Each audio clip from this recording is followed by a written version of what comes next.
Thank you for watching Lira Scoop. We are glad you are here.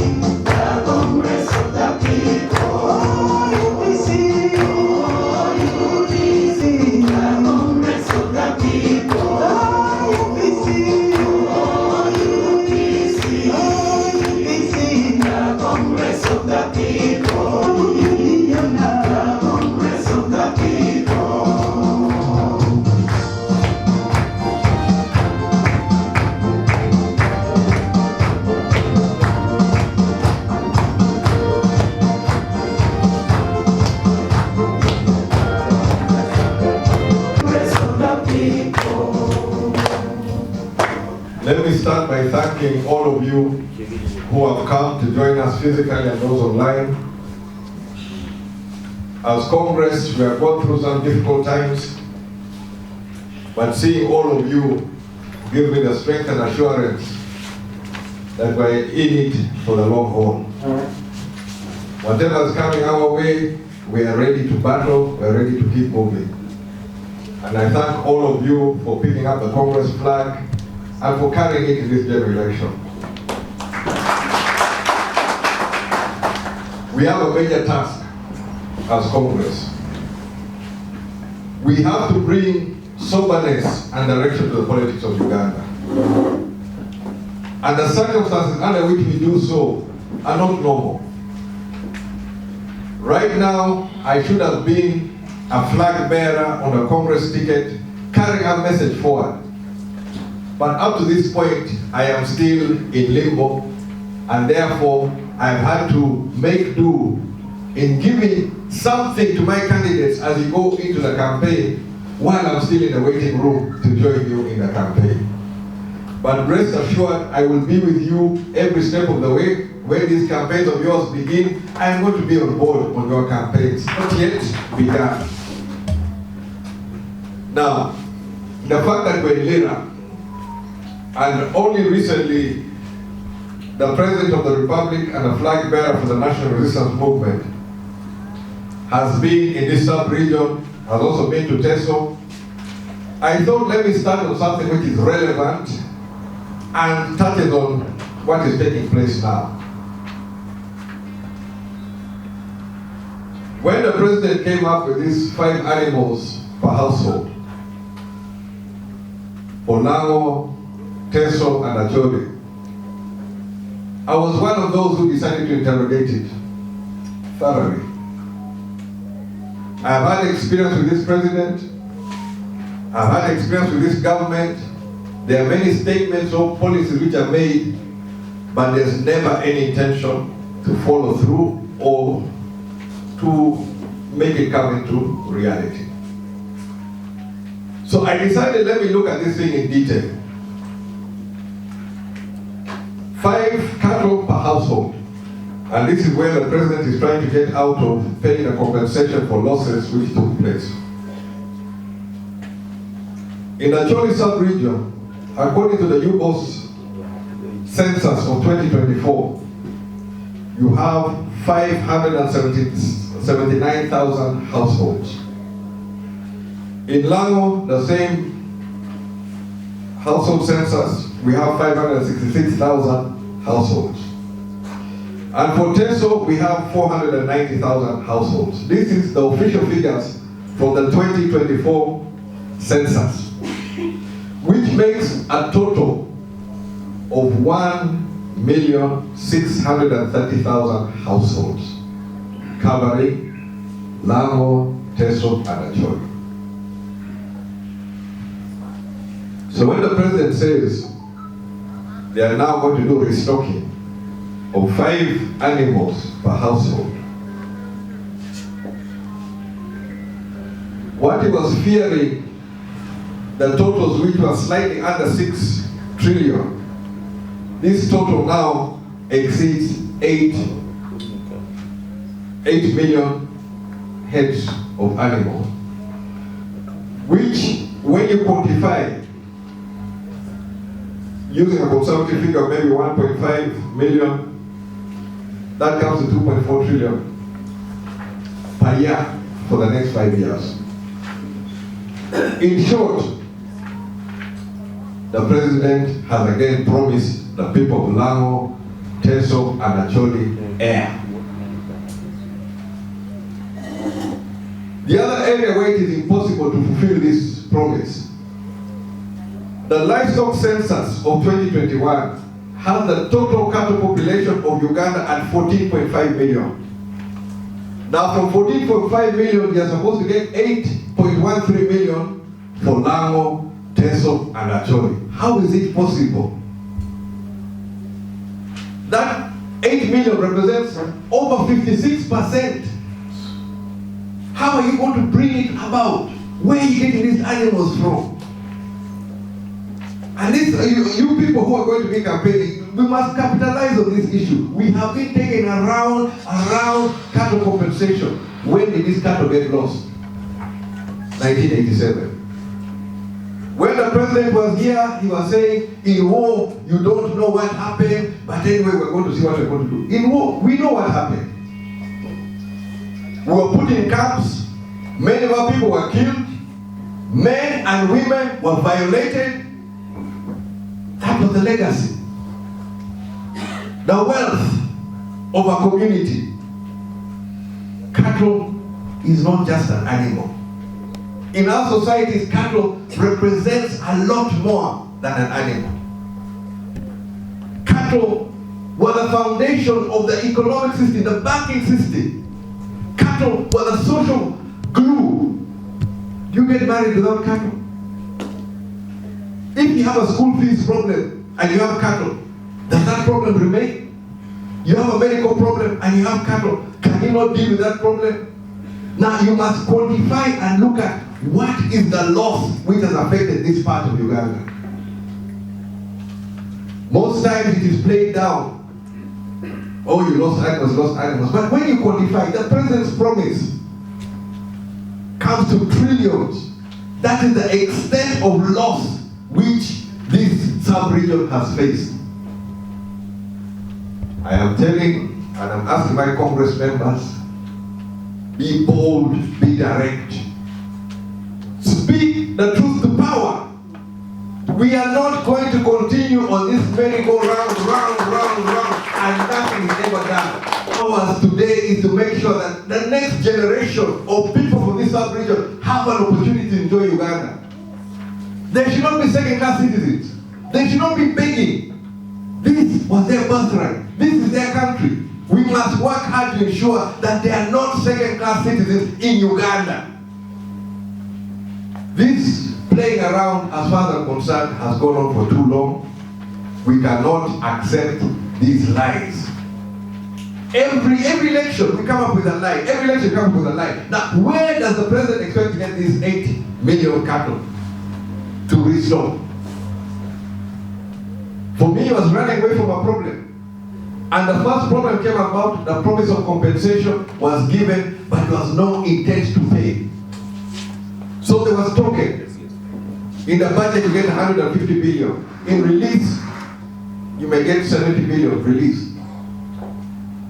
But the total loss affecting the communities of Lango, Teso, Acholi is in the trillions. And it's not to count what happened in that period. How lives were destroyed in the camps. How futures were destroyed.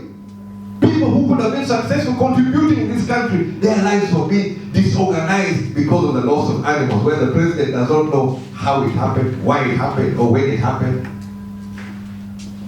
All of us, we know. In my own case, they visited Akokoro on the 13th of August, 1987. They took all our animals. But they also killed. And they raped. Among those who were killed was my grandfather, father of Milton Obote. But they didn't stop at killing him. They mutilated his body and took the roof of his mouth. I don't know whether they wanted to do some juju or whatever. I am still standing here and I'm standing strong in Christ, and I will speak If you think that this will take away my voice, it will not take away my voice. I am going to speak. My grandmother, Pulisikira, was violated. As many people in this part of the country were violated. It was not only women. Men were violated. That is the legacy, the history on which we stand. Are we coming in bitterness? No. But we're coming for justice. We're coming for a correction. We're coming for a reset. We are part of Uganda. We are not walking away. We are trying to be in an election where we can discuss how we can build Uganda. I'm not interested in tearing anybody down. I don't have any pride if anything happens to anybody. Ours, UPC's message was how to build Uganda for all Ugandans. That message is what you must take to the electorate. But we must challenge these lies. Of recent, because of some of what I've gone through, I have had discussions within UPC circles on what we should do.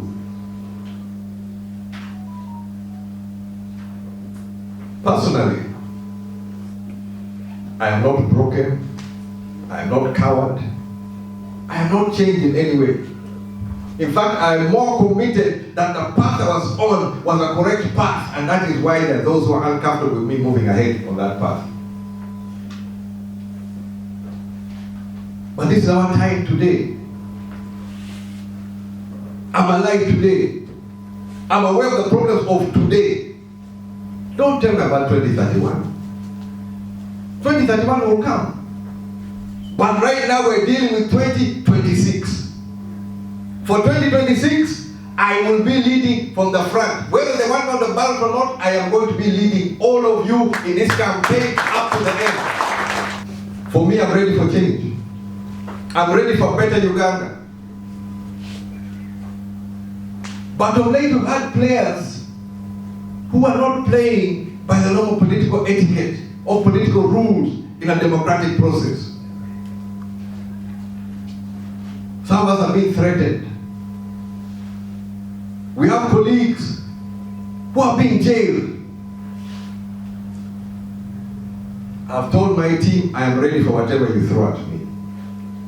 But don't expect me to keep quiet. Don't expect me to hold my tongue. Don't expect me to ignore the truth when the truth is staring at me. I will not bow down, I will not turn away. On cattle was much more elaborate than what these lies which are being put. I'll give it to you in this context that I had a chance to look at this cattle issue a number of years back. And the truth of the matter, for it to work, for us to be able to restock, it needs a lot of effort, but we need Aswa Ranch and Maruzi Ranch playing a full role in order for this to be able to succeed. Anybody who does it halfway is not being honest. Then on the question, where are we going to get the animals from? Ugandan population is about 14.5 million cattle. Kenya has a similar number of cattle. In our sub-region, Tanzania has 33 million heads of cattle. Sudan has between 40 and 42 million. But the biggest powerhouse in cattle is Ethiopia. Ethiopia has the most cattle, which is 65 million cattle in our sub-region. Now, if you're to build your cattle stock, it is not going to be done in 5 years. To be honest with you, it will take about 15 years for us to restore what was lost. So if anybody is telling me that they can do it in 5 years or they're going to pay, they are lying. It will take 15 years to really restock. But the restocking must be systematic. It must be based on knowledge. And the best way of restocking or rebuilding our lost livestock is by using the indigenous female as the base. So you do a cross-breeding program to improve milk yields, beef yields, but using the indigenous female. If we now try to bring animals from anywhere, the cross diseases will kill those animals. You've heard stories where somebody collects an animal, takes it somewhere, then the animals there get sick, this animal gets sick, everything there. We must restore the veterinary system. Veterinary system has collapsed. Is there any effort from government? No. Lip service. Lip service. After fact, is it being done? No. When I did mobilization with many of you, I kept asking all of you, tell me where the deep tanks are. Show me where these facilities are. But the truth I'll tell you as Congress, for us to rebuild our health system in animals, we must do it ourselves. This government of Yoweri Museveni, will never do it. That's why they have failed to do it for all these years. They will never do it. They don't have an interest. They don't have a passion. They don't have a belief that we should be able to own cattle. Otherwise, why would it take all these years to do it? And then every year, you lie, you lie, you lie. I'm not going to take that lie. And I hope you as Congress are going to stand with me that let us not accept these lies anymore. Let's mobilize our people to be clear that we have a right to be in Uganda. We have a right to succeed. We have a right to prosper in our country. We didn't ask for animals to be taken. If we talk about security, who was supposed to provide security? This same government talks about security, security, security, security. What happened to these animals? You don't know. Lives of people destroyed, you don't know. You say, oh, you don't know what happened. But when it comes to Luero, Obote's son now wants to challenge you. You run away, you start being scared. What is your problem? Address this issue. Let's see where Uganda can go. I believe in Uganda. I know Uganda can succeed. How do I know that one? Because our forefathers did it for Uganda. And it worked. It worked. It means we can do the same. But we can also do more because of the knowledge base which we have today. And those are areas where I want us to realize that what UPC's contribution was and what contribution we can make for the future of Uganda, that is where we must be. All of us will be in the same page that we are here to make a big difference on the future of Uganda. And for me, I cannot wait for tomorrow. I want today. I want to start today. Yes. People who keep saying this, I'm not waiting. I'm going to be on Museveni's case. From today up to the 15th of January, I am not leaving his case. Because he's the only reason I'm not in this race. Let nobody deceive you all in the story of them. It is Museveni who does not want me in this race. Yeah. I want to be in this race for the people of Uganda. So, I cannot keep quiet. I cannot just leave these things to pass. We have to make a difference. This is one glaring example. But I have examples upon examples upon examples. I want to touch a little bit on a historical perspective. The president loves saying, since 1986,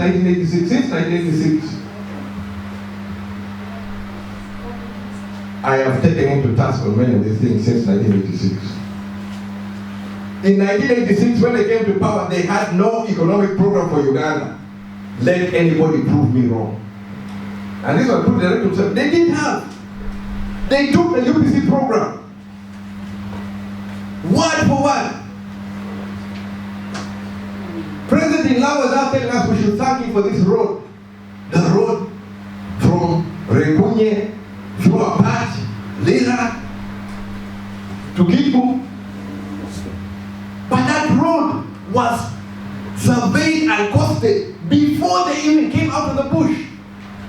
You look at the 87 budget of NRL, they have that road as number 12, where they said money is already available. In 1987. Today, we're in 2025, the road is not complete. Who are you deceiving? And they're going to be coming to people now, oh, you vote, they build a road. They come to tell you vote, they build a road. Surely, are we stupid? That we just keep on, every time they come and deceive us and we agree. I've asked this question before. What should we say we should be thankful to NRM for what they've done for us? Show me, tell me. I don't see it. I see more pain than the gain which we should have got.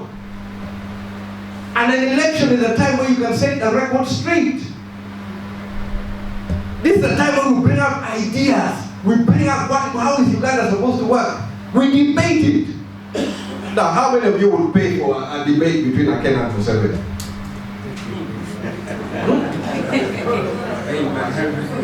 Akena and Museveni, will that be a good debate? He brings the history Instead of since 1987, I bring the facts since 1985.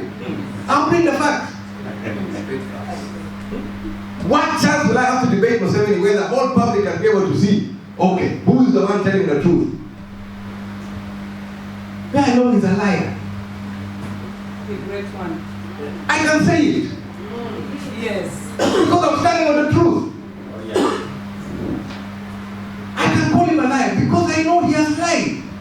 Even in this predicament which UPC finds itself, he is lying.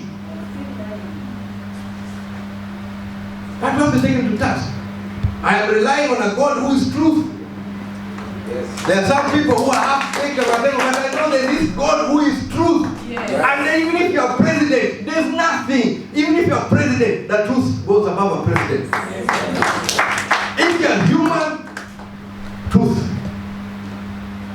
Even if you are inhuman, truth will prevail. So I can be bold, I can call him out. Please, the lies you have done, the mess you have done. UPC prides itself in building a wonderful health services for the people of Uganda. At that time, the target was 2.5 beds per 1,000 people, which is a very high target. Even many countries today have not hit that target. The one African country which beat us, but they beat us around 2006, was Zimbabwe. And Zimbabwe went up to 3.06 beds per 1,000. But our 2.5 record of 1971 is still a high record. In Africa today, there's only Gambia which has now reached 2.5 also beds. But that's what we're able to achieve there. Today, we are at less than 1 bed per 1,000 people. What does that translate to? If you have a major epidemic like what we had with COVID, you run into a crisis. Very quickly, the capacity is absorbed. And you're not able to do anything. Now the key to build a successful health system is in the personnel. To recreate the UPC program, you must start with looking at the people who make that system work. UPC did so. They started on a basis where you got independence, we had less than 400 doctors, many of them expatriate, but were still able to expand the health system by 78% in order to meet the needs of the people of Uganda. That there should be ability to be able to treat a Ugandan everywhere. If I fall sick when I'm in Tororo, wherever, I should be able to find a facility. If I'm in Kisoro, I should find a facility. I should also find a motivated staff to be able to do so. That was the UPC legacy. It started with the personnel. And the truth is, it's always personnel. The first issue is the people. That's why this UPC manifesto is about the future of the people of Uganda. Not statistics. That to reach middle income status or whatever, yet people are starving, people are dying. That does not work. If the math says that you have reached the statistics, but the reality, what people are going through is not working, then it is not working. So the UPC program, to recreate it today in 2025, we must invest in the people. The health services. The people who make that health services. When Uganda had problems in the 70s, our doctors were holding up health systems all over Africa and beyond. Today you'll find a doctor, go to Papua New Guinea, you'll find Ugandan doctors. Anywhere in the world you'll find Ugandan professionals serving other people. Yet we should create an environment where Ugandan doctors should be in Uganda serving the people of Uganda. We should create an environment where people will be proud to serve their country, but also to do so in a way whereby they can also build their families. You don't want to send a doctor to a remote corner where there's nothing, there's no opportunity. Where is it going to get the children educated? You now force a doctor to rent 2 places, one maybe in Kampala, wherever they're being posted. That is not the Uganda which we need.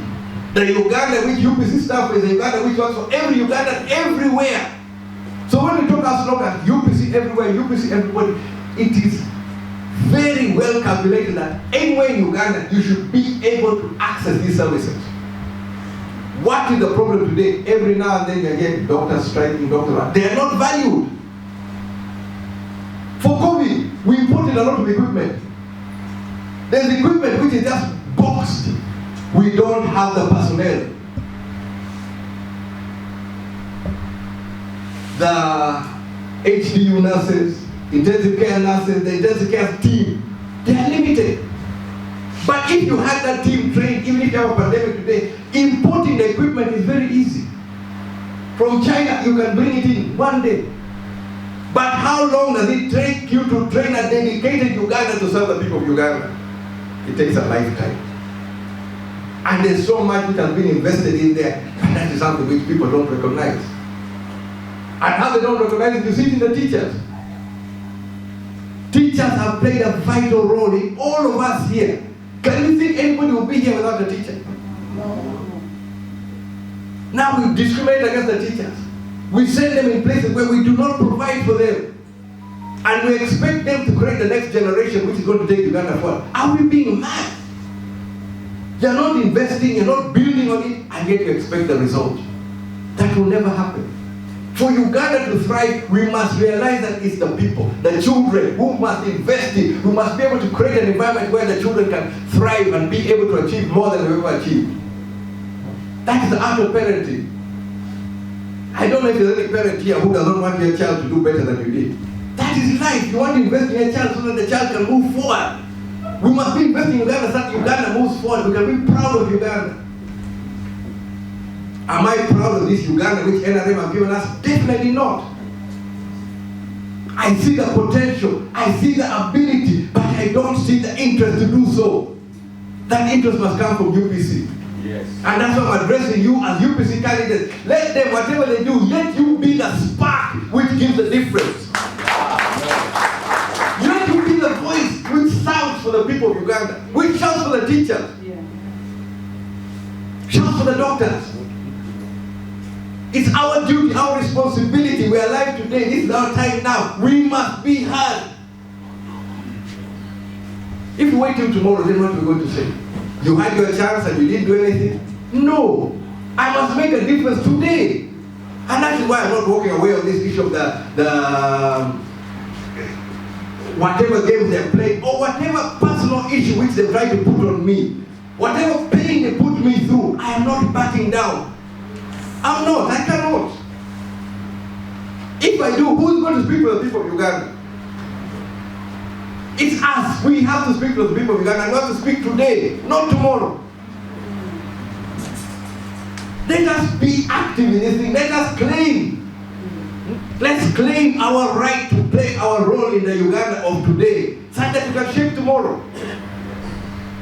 Many of these issues which I'm touching on is not going to happen overnight, but we must start the deliberate action today in order to make the difference for tomorrow. To rebuild our school system whereby our next generation can emerge from these schools.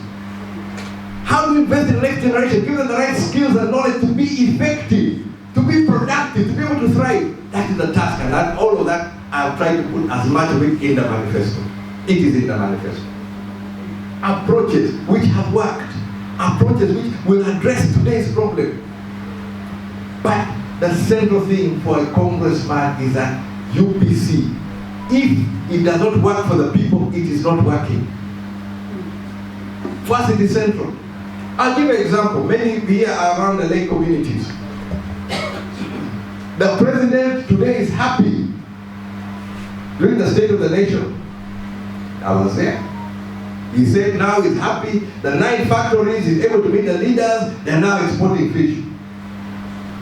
9 factories. Those of you who are around the lake, do you know what you know what has happened? The families which have lived off this lake for years, people who survive off it, people who dedicate their children off it, they are being terrorized in the lake. They are being killed, others are being jailed. They are being mistreated as if this is not a resource which God gave the people of Uganda. God gave it to who? This lake was put where? And you made it to one country by who? It is God who put us together. That this resource which is supposed to help, we have malnutrition around the lakes. And the cheapest source of protein used to be fish. Now fish is not for Uganda, it's for export. Whose president are you? The president of those people there, or the president of the people of Uganda? Mine is the people of Uganda. The rest, yes, let them take care of themselves. They also have governments there. Those governments can take care of them. But the government of Uganda must take care of the people of Uganda. Not only for today, also for tomorrow. So we must have a way, how we handle this resource. We must not be careless. When you take the resource carelessly, you're stealing from the next generation. You're stealing from yourself. You're stealing from your children. So we must handle these resources with responsibility. But it must benefit the people. We cannot be taking these resources out of the lake and yet we're not investing in the people. What are we going to get out of it? If that resource is investing in the people, people becoming better, they're being able to raise their families, yes, that makes sense. But the resource is being taken at home.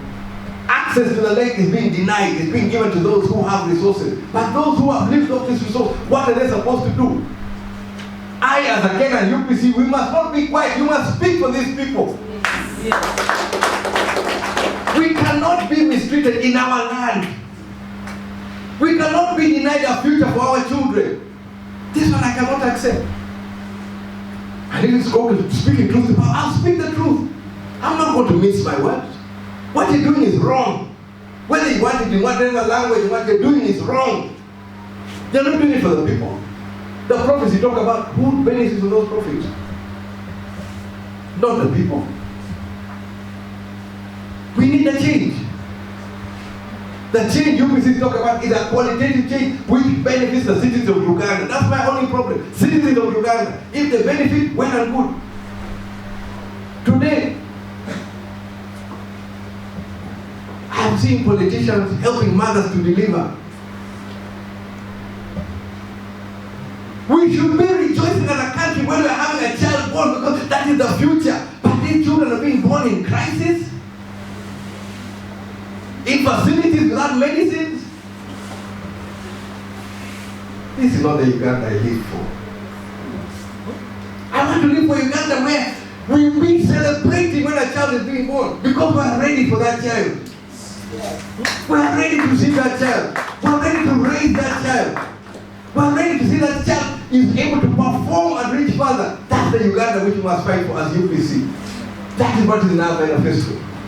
Our manifesto is for the people, not to extract the people, not to manipulate, not to control, not to dominate, but to liberate the people that they are able to thrive and succeed.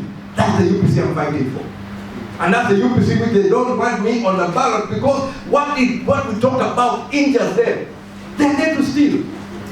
In 1984, there was a massive drought in the whole of Africa, which affected mainly Ethiopia, but it affected all the way to this point. In 1985, around the Easter holiday, I had been to a Kokoro to check on the animals. I went back to see my father. And most people would have remembered this, We Are the World, and there was a song before that, and they know it's Christmas, where artists were fundraising to support the starving people of Ethiopia. What many people do not know then, some of the food where money was raised came from Uganda. I had been in the president's office the holiday before looking for money to be able to, because I was in school in UK at the time, to be able to contribute. In that 85, there was a letter where these people asking, what can Uganda provide? And I saw this letter in President's office, which my father showed me, and he did it in a tricky way. He first told me, there's a document I'm missing, help me. So I'm looking around at this thing, but when I pick up this document and read through, I was shocked. These people, Uganda government is responding, we have these products. Next season we're able to produce this. Where do you want delivery? We have warehouses in Mombasa. Uganda government could able to load this thing and take it out to Mombasa, the warehouse at the port, to be taken elsewhere. Today you go to the port, you find our warehouses are being rented by others. Uganda government warehouses. But Uganda could produce extra. Now, logically, Ethiopia, 65 million cattle. But they struggle with grain. They struggle with this grain which, at least for us, we can produce in abundance. Going forward, when people talk about regional trade, federation, the sort of federation we'll be looking at is how do we link with Sudan? Make sure there's peace in Sudan because there are also animals there. Make sure there's links to Ethiopia. That is how you're going to be able to build your stock much faster. But it needs to be an integrated approach where you approach the larger picture. In northern Uganda, we have this disease called, in brief, CBPP, contagious bovine pleural pneumonia. If you try to export beef anywhere, nobody will take it. Because of that CBPP, you need to eliminate it. We need to eliminate in this whole region for us to be able to succeed. Is the government going to do it? No. So, what do? As UPC, we must be the ones to speak ahead of time. We must be the ones to be able to see what can work. We must be the ones to be able to build on those things. So as UPC, we have this issue of we're currently in floods. We go through this cycle of floods, what? But after floods, there's going to be drought. Drought will come.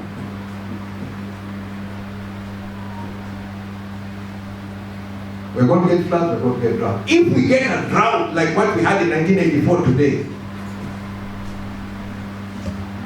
who will survive? If it hits Uganda, we will not survive.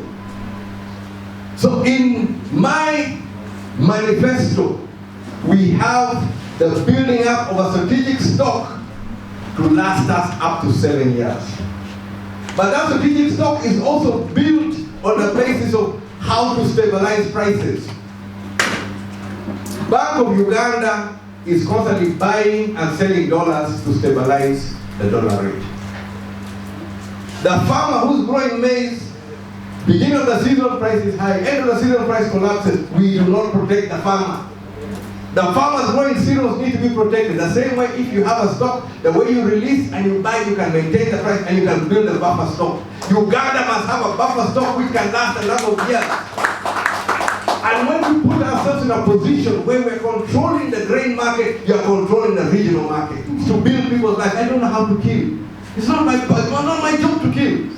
All of us are going to die, whether we like it or not. Why are you rushing for somebody to die? Yes. We're going to die. Yes. But while I'm alive, let me have a chance to do something good for others. And if I have the ability to do it, why are you stopping me? What we build, nobody can challenge. Nobody can really write it away. UPC has built the substance of a modern Uganda. Education, health, even agriculture, where people are able to thrive. It is all UPC. Yet you don't want UPC to set the direction for tomorrow. Do you have a direction? I don't see direction in NRA. They just want to cling to power, steal. Now at the end of the day, things are going to collapse. I don't want to be part of that collapse. I want to be ahead of the curve. So my UPC, let us be ahead. Let us drive this way. I put myself on the line. Whatever they're ready to do, I'm ready to face. And when I started this journey, I started with my Avengers, as they say. I went with my Avengers, and I told my Avengers, number one, do not avenge. I don't want avenging. What my spirit is crying for is to cry for Uganda, which works for the citizens of Uganda. Let me die with that in my mouth. I want a Uganda which works for all the citizens of Uganda. I don't want chaos. I am sitting on the table because of chaos. We came and we saw how people were suffering, and I could not bear it. That is how I got engaged in the peace process, because I saw this is not right for the people of Uganda. Can I stop now? No. Yes, the war stopped, but people's lives have not improved sufficiently. That is why we're still in politics. That is why we're fighting. That's why we're campaigning. That is why we're coming up with ideas to develop Uganda. But still, you're uncomfortable. What is your problem? I mean, the way I read the problem as PLU. For me, it is PLU. And if you've been following, I normally don't like to mention names, but those of you who've been on this forum, the spokesperson for PLU Lango, do you read some of what he writes?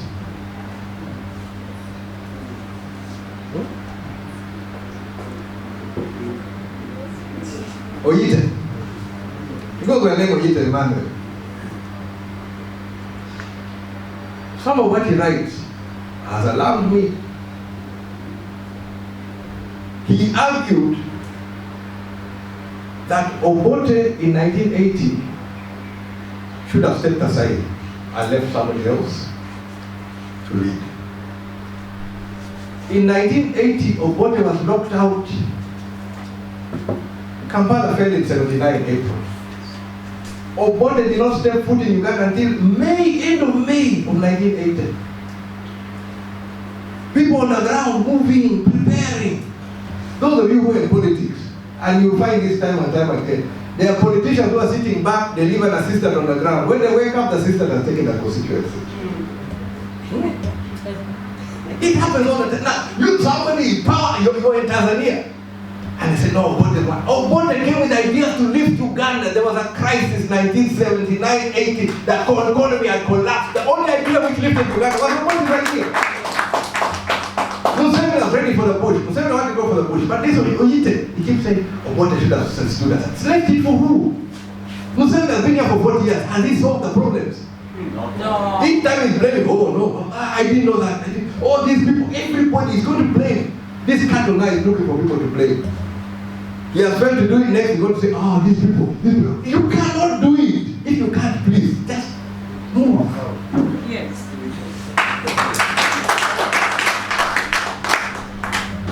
So Oyite keeps on insisting that Obote should have stepped aside.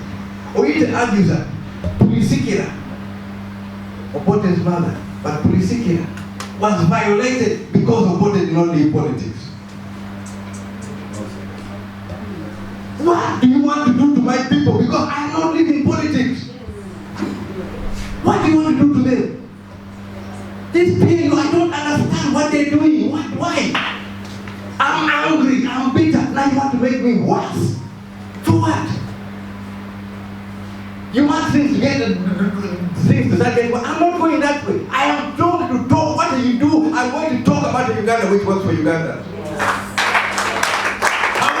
Pain I feel, I am talking about Uganda which works for Uganda. Right. You're not going to deter me. You're not going to change my direction. I have a purpose, I have a mission, I have a direction. Whatever nonsense you bring, please take it out of the way. And if you want to hide behind the president, you come out and stand firm. Stand like the rest of us. Hiding behind the president, block. Who do you think you are? If you have ideas, put them there. That's the purpose of an election. For me, I will campaign bitterly. When the election is over, it is over. I'm waiting for the next election. Yes. And for you, my flag bearers, ask among others who are not campaigning with. When you hold my flag, I am with you. Yes. Whatever happens, I am with you. There's nothing which will come in between, whether family, what. No. UPC flag bearer, that is mine up to the end.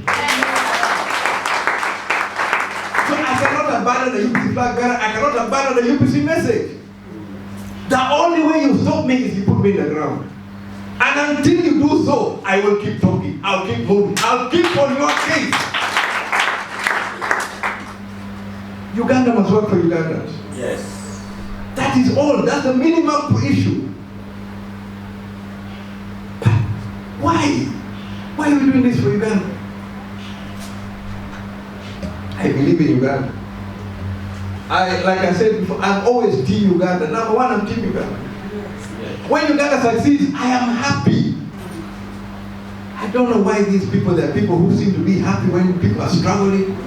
You find young people struggling with a loan at 40%, somebody is happy because they're eating that money. Please, let us ease the issue for the people of Uganda. Interest rates need to be dealt with. You cannot be charging your people such an interest rate where they cannot survive. Minimum entry point which we're looking at, 500,000 a month, somebody will be able to own a property in 10 years. And that property can be delivered to any corner of Uganda depending on where the deployment is. People who we've targeted, police.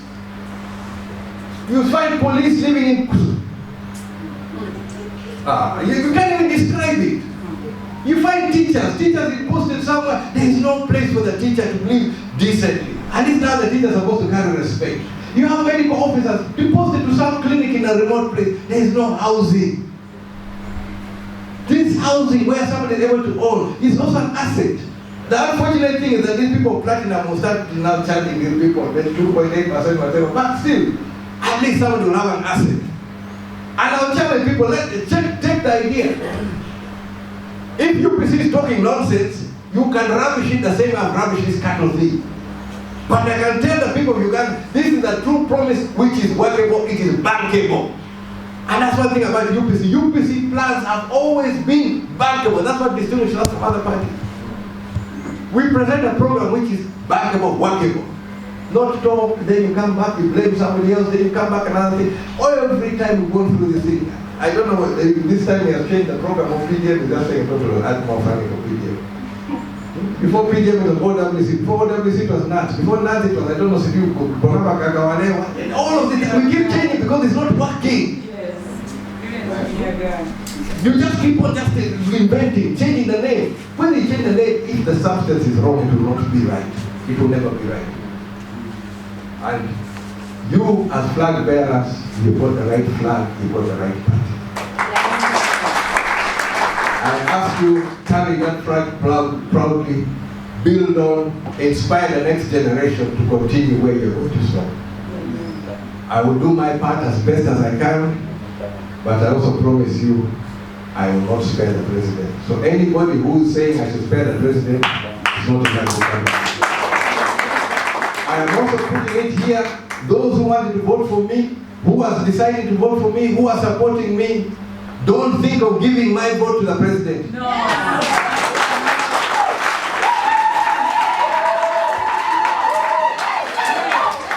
Do not give it. I cannot. We will discuss how we want to sort out this, but do not give my vote to the president. That vote is for the people. Are you? UPC. UPC. Mr. President, thank you very much for the address. The members of parliament who are here, the different candidates for parliament, LC5 and the mayors under the UPC party. My name is Auchan Thomas Aye. I come from Karaki district. I'm the flag bearer for UPC. Mr. President, we thank you for this address. What I wanted to say is that this is the right moment for you. This is the right moment for all change-seeking forces to realize the change that the citizens of Uganda have been fighting for. We should not flinch. We should not cower. Mr. President, let's continue. All the wasted years of the struggles, I think this is the time for us to achieve the desire for change, the desire for unity, the desire for development. I believe that you have come at the right moment. Be strong and let's move on. The people of Uganda are ready, and your message that you have kept sharing with us in Kampala or even in places like Karaki, it resonates with the people, and I can give you feedback.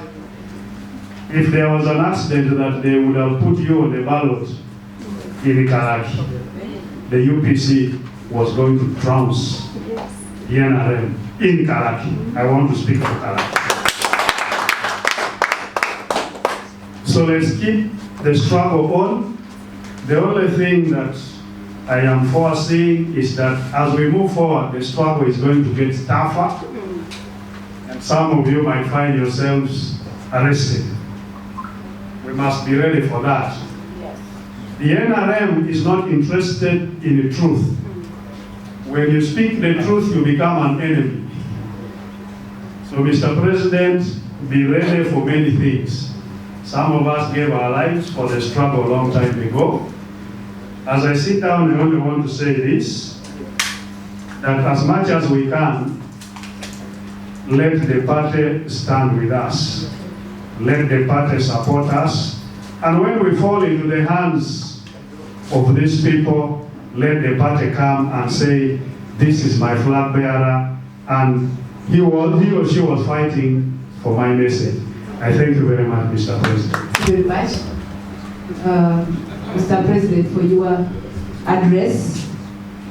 The last word you have spoken today is what all of us here were waiting to hear. And I can assure you that for the sake of the revolution we need for this country, that is the statement we deserve to hear today. And me as a young person, I am happy and very confident, and we are ready for this battle. Whatever it will cost me as a person, we are going to go for it. Because even if we run away from the truth, it will still catch up with us. Everybody has tried dodging this truth, and it is catching up with us. It is catching up with our children. It will go to our grandchildren. Then what is going to happen? We are not ready to bury Uganda. And I have heard on very many platforms when you were coming to launch your manifesto, and people were asking, why is he launching? Your Excellency, the party is not dead. We are going to carry the message of UPC, which is the message of hope to our people. We are going to be your mouthpiece where you are not. And I can assure you that in every angle of this country where we are going to speak from, the world is going to be shaking. We have no fear about this. And still in that manner, we are still, during this time of campaigns, we are still demanding for your nomination. Whatever it will take us, we still want you on ballot. We are not giving up on this matter. We know they are just seated on a pen and paper, but we are still demanding for your nomination, for you to be on ballot. You are the hope we need. Even if they are visiting us, we are impressed by the kind of messages they are giving us. In Kabraman, they were asking us whether we eat the road. Why are we demanding for Cherokee the road? Do you eat the road? Excuse me, when I'm going for business, do I follow the air or I use the road? Is that the kind of message the people of Uganda deserve to hear? I stand on this, and I want to assure you, and I want to call upon all the Congress members, stand on your feet, speak the truth, and the truth will set you free. And I can assure you that when you tell the locals the truth, they will vote for you, because they know that you're fighting for the truth. Thank you very much, and thank you very much. Allow me to take this opportunity to thank you heartedly for the great work that you have done, for mobilizing the party right from day one when you landed in Uganda. I'm one of the child you picked when you lasted for the war in northern part of Uganda. We were displaced in a part. You came to Chemegals. I walked 280 kilometers. Honorable Minister seated here. I remember very well. She distributed for us blankets and other things. As women, we are ready to mobilize. We are not going to leave any stone unturned. We are ready on the ground. I decided to leave the recipe back in the village. In a Lepton, many of people were killed, and many of children were raped and displaced, and many of women were scattered. All their lives were scattered. The day when you came to a Lepton, when you lay a rave at the people of Abia Maski, we saw the bullet. I witnessed that bullet. And as I'm back in the village, my father was a rich man, used to rear cattle. But right now, there's nothing at our home. And we want to appeal to you that this election is going to be a different election you have ever seen. As young people, we are already on the ground. For you not to be on ballot, I believe that it was just like a trick that people never wanted you to be on ballot. But I want to assure you, we are already on ballot. I promise, and I say that, come sunshine, come rain, whatever it takes, whether you're not on ballot, I'm going to speak I'm going to speak to your gospel. I'll make sure that I mobilize across the region, whether in Karamojo, whether in West Nile, whether in Acholi, whether in Teso, your message will reach there, because I know that you rescue our life as young people. And right now, as I'm speaking, there are a lot of things happening. They are threatening some of us. They are using, I believe some of other people, they are here in the name of UPC. They have been pretending that they are UPC, but they are spying. But I want to assure you that This is just a beginning. This is just a war the war which has started on you. We, the young people, we are the one going to finish. I beg to submit. We are ready to work. We are ready to mobilize. The women who are here, you should wake up. We should carry the mandate. We should ensure that UPC will not die in our regime. I'm ready to die with UPC. There's nothing that I'm looking for. For the opportunity to stand, thank you for the chance for nomination. I would like to say that we are in a war, a clear war, and that means that we have to display all tactics. For me, I am contesting for woman MP of Kalaki and famously known as the Nunu. I'm ready to move with the manifesto, that empowerment that we have been handed, door to door. Talk about the UPC plan, because it is the living plan. Hallelujah. Amen. Yes, this is the gospel of UPC, and it is the one to take Uganda to the next level, ladies and gentlemen. I'm ready to use my energy, go door to door, but this is my request. As UPC, let us unite. Let us put all the resources together and speak one language and be bold, then we shall be able to win this campaign. Thank you, Your Excellency. We love you, we believe in you, and together we are going to make it. Mr. President, just a brief recap. On the 28th last year, you met me at Capital Shoppers, I remember, in Kampala. And you told me, Samblick, I will stand with you to the last day of your struggle. I'm so happy that I'm a flag bearer right now of Kole North. But in Kole, it's a very special place.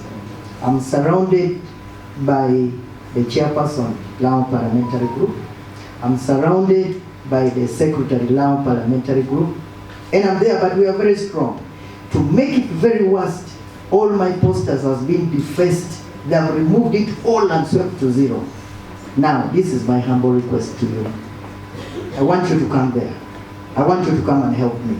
I want you to come so that we really liberate that place. I thank you so much, Mr. President. President and colleagues, I strongly believe in your projections, especially when you put it very clearly that the NRM system is collapsing.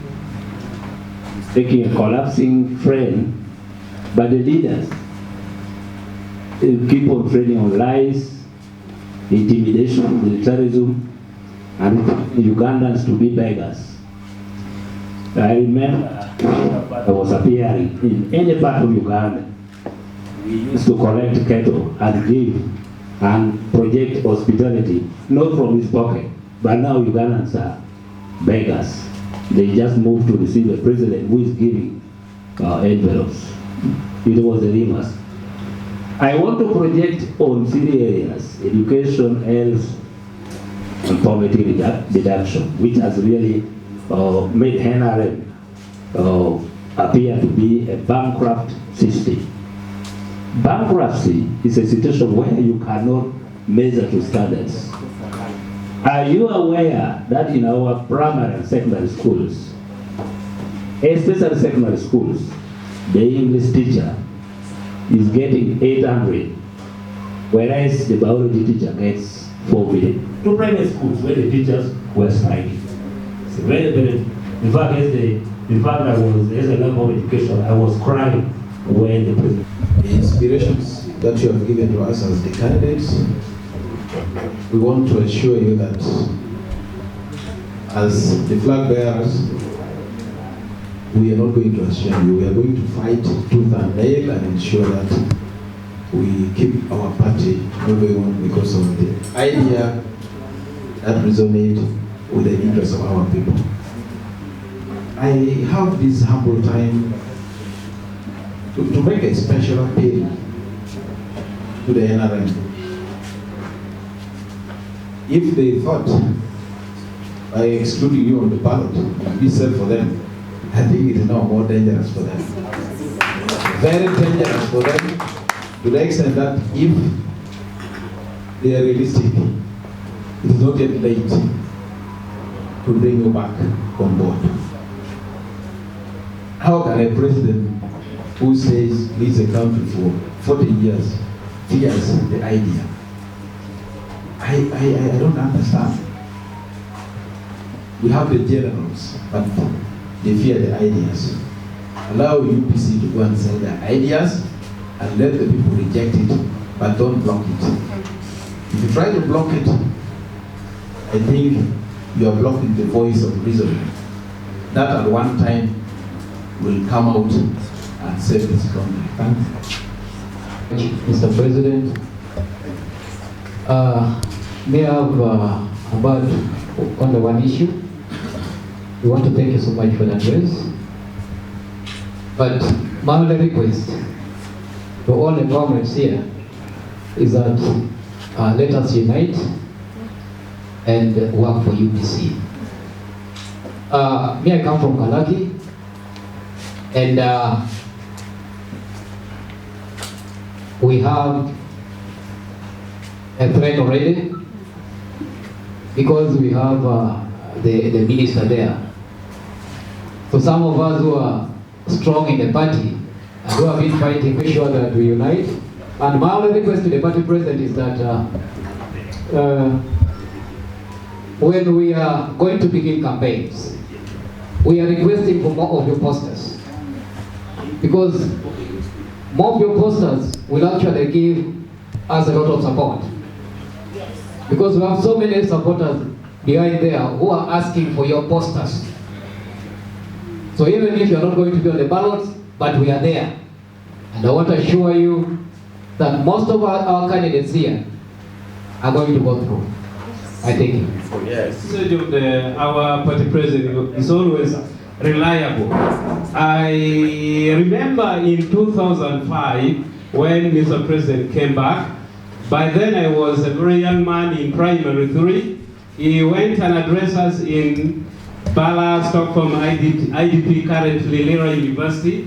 He went there to campaign for the then Moroto County MP, Honorable Benson Bwagwa. I was in P3, a young man at around midday. He made a statement which I have not forgotten up to date. He said once he was elected in Parliament, that was in the month of January. He will make sure that he talked to Koi. Immediately he was elected in March. He was among the team who went to see Koi in Garamba, and by June we were already packing from the IDP camp to go back home in Purana. And Mr. President, the people of Purana really want to see you since you last visit there in 2016. They really want to see you there.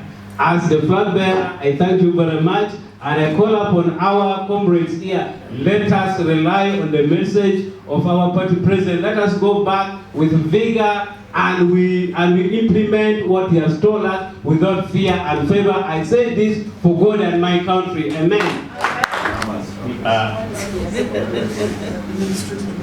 Dear party president, Madam Minister, colleague members of UPC, once again my name is Eugene Peter. In the interest of time, I want to only add my voice in thanking our party president for that excellent and wonderful address to the nation that he has made today. For those who have come from far, I only want to request our party president to share with us the program, because it would cost us a lot more if we go back without knowing when the party president is going where. I know everybody wants the party president to go to their constituencies and districts, and the demand is too high. I would even think before this program is put out, you share with the members and we agree on the timetable. Because there are some people who could be having challenges. So, Your Excellency, my only request is share with us the program. For us members of parliament who are yet serving, we normally get a lot of time with our party president. That is why we don't want to discuss more here. And when we meet like this, we expect you people who do not from time to time meet the party president to talk a lot more that you have down on the ground there. And I believe this is not going to be the end of the meeting. From time to time, we expect to come and meet and discuss the challenges that we are facing in the field so that we get to get solution to some of these problems. Before you, among these candidates, some were in NRM. Joyce, first stand up. Akelo Joyce. She was a district councillor. As you see her there, she has been trained in champions and all that, but as you talk about lights, she's now tired of lights. She's still a serving councillor who is NRM, but close to UPC now. She's a flag bearer in UPC. And we have Opoka Simon, who, may you step forward. He, up to 2 weeks ago, was the national vice chairperson of DP, Democratic Party. He was in the cabinet of DP, in the top management of DP, but he decided to see light and say that you are the best president of the party. He is willing to work with you and follow your mission till the very end. Mr. President, I want you to welcome him officially. Symbolically, I'm giving you the cup to help you in this journey. I thank you for taking the flag. I have been following how you have jumped into the race with a lot of vigor and energy.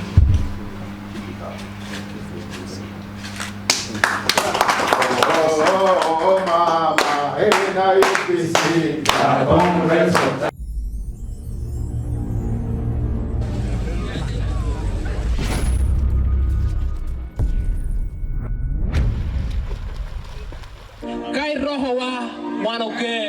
Thank you for watching Lira Scoop.